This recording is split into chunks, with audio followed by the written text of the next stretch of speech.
সবাইকে আবারও এসে গেছে একটা নতুন লুক নিয়ে। চলো মেকআপটা স্টার্ট করা যাক। ফার্স্টেই দেখো আমি সিটিএম করে নিচ্ছি, তারপর পিএসসি একটা প্রাইমার ইউজ করছি।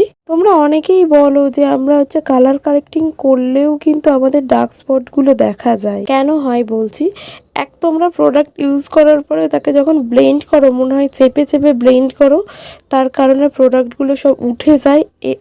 এটা দ্বিতীয় নম্বর তোমরা বুঝতে পারো না কতটা কি প্রোডাক্ট ইউজ করতে হবে তোমাদের স্কিনের মধ্যে। এই কারণেই কিন্তু তোমাদের চোখের নিচে ডার্ক সার্কেল গুলো বেশি বোঝা যায়, হাইড হয় না। তোমাদের কেন এই সমস্যাগুলো হয় বোঝাতে পারলাম নিশ্চয়ই। ভিডিওর শেষে আমি একটা কথাই বলবো, এখন চারিদিকে যা হচ্ছে মেয়েদেরকে নিয়ে, আর বাইরে বেরোতেই রীতিমতো ভয় লাগে, কারণ কোথাও মেয়েরা সেফটি না।